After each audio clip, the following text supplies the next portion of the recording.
Hello fellow petrol heads, welcome back to the channel. It's been a while, I do apologise. I've just been struggling for content to make and I think money has been the holdback on that one, but I did some distant pads recently, so I thought I'd film that for you guys, just to put something out there.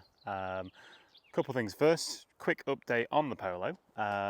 We are running semi-slicks, which have been really good. There's Estino Greg 07Rs, I think they are, but grip-wise, when there's a bit of heat of them, absolutely bob on. We're currently missing a spoiler on the back because I'm trying to make the Ottinger style crappy Chinese ones fit a little bit better. Not really working that well, but you know, spoilerless doesn't look quite as good as with a spoiler, but I'm going to fix that very soon. Apart from that, car's running great, car's handling great. We're getting corner balanced in May, so that'll be really good. Actually make some good use of the coilovers that we've got on the car. Get it all set up for when I'm actually in the driver's seat so it handles perfectly. I fixed the rear brake line that I twisted when I did the braided lines, which was a massive job. I ended up looking like that little guy in the sewers in that meme. I'll try and put a picture up. I was covered in absolute crap. It was about 9 hours worth of work. Rear torsion beam out, fuel tank out, heat shields out, exhaust out, fix the line, bleed the brakes. Big job, but at least that's sorted.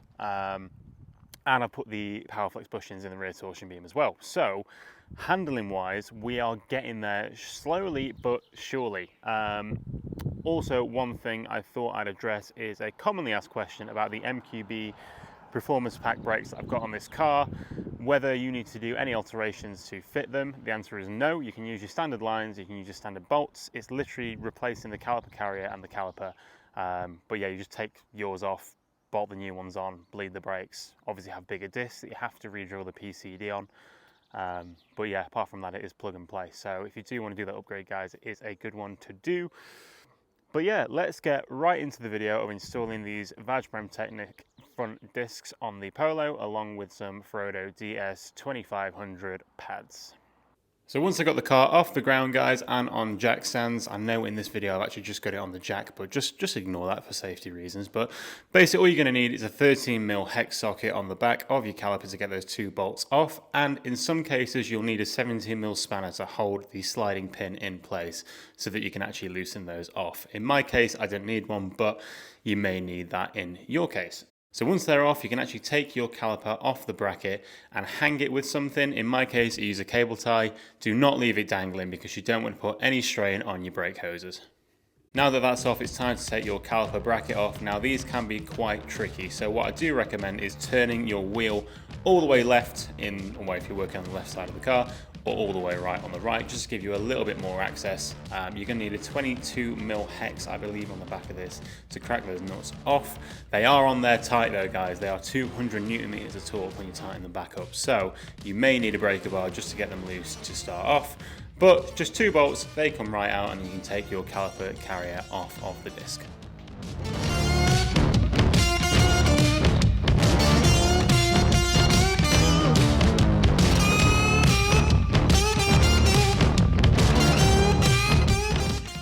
Now, arguably the most important part of a brake job is the cleaning. Obviously, when your brakes have been on there for maybe 10,000 miles, there's going to be a lot of dirt buildup. So if you were to leave that on there, when it comes to applying your new pads and new grease, that might not sit properly, or it may cause some issues with movement. So if you clean all your surfaces off properly before you put your grease on, you're not going to run into any issues. What I do recommend is a power drill, some wire brush attachments, and it will get all that dirt off really easily. As you can see here, I'm just getting it off of the caliper carrier.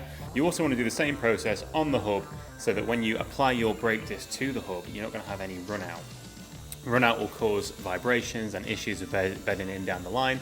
So making that completely flush, completely clean before you put your disc on will eliminate those problems.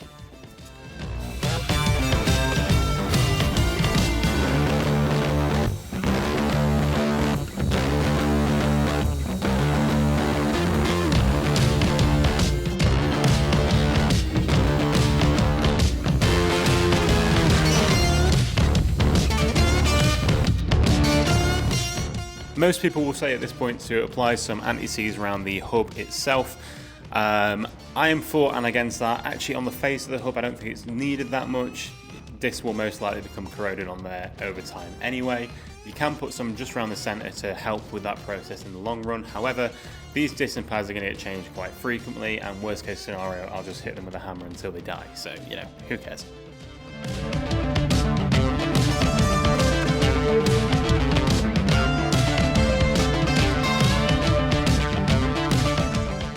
So with modern pads, and especially performance pads, they do have sort of anti-squeal shims on the back of them, so the need for grease on the backs of pads themselves is sort of eliminated. You can still put some on there just to be safe, just to make sure you don't cause any squeaks down the line.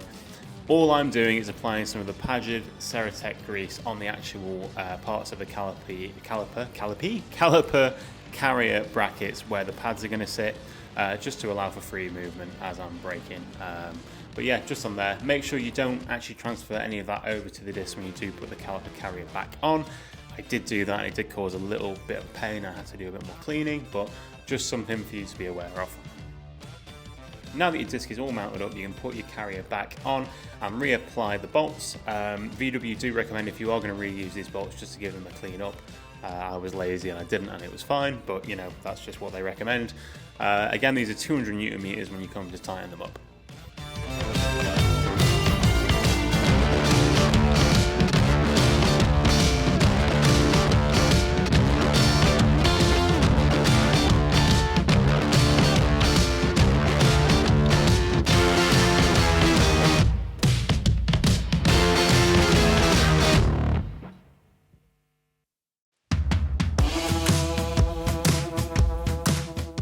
You can now pop your pads into the carriers themselves.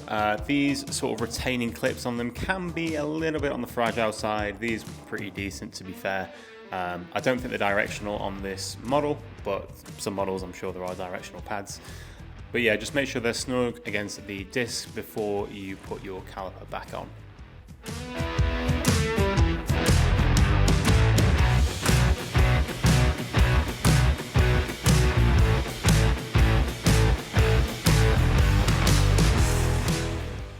Something you will need to do is push the piston back in the caliper itself.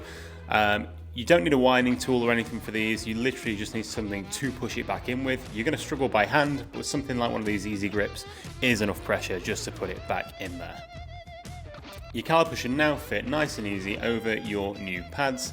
If you are wondering where you're going to push your piston back, obviously as your pads wear down, your piston is going to push further out, and there it won't fit over your thicker, new, fresh pads, so do push that back. Well, you won't have any choice, you'll have to anyway, to be fair. But yeah, when you put it back on, 13mm bolts are going to go back in. I did get some new ones from VW because they do recommend replacing these. They do come with like a preload of Loctite on there just to keep them in place.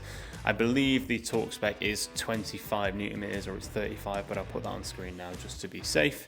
But yeah, when they're torqued back up, you are pretty much done, guys. You've done your brakes, they are looking nice and fresh. All that's left to do is check you've got pressure in your pedal before you set off anywhere, and then obviously your bedding in process can start.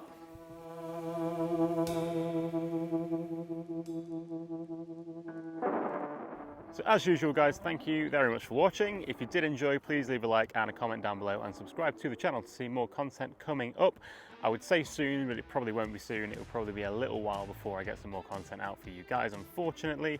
I may try and film the corner balancing just so you guys get an insight into what that's like. Future plans, just quickly, I'm planning to go to the Nurburgring in August, so that should be a good video. The car will be completely set up for the ring. Get some videos of me going around the Nordschleife, and yeah, should be good. Apart from that, it will just be little bits and bobs here and there. Next major mod I want to do is wheels. So I've seen some OZ racing wheels that I want to get for the car. They're a little bit wider and should give me better fitment, better handling, lighter weight, just a better wheel all in all. But yeah, I will catch you guys at some point in the future.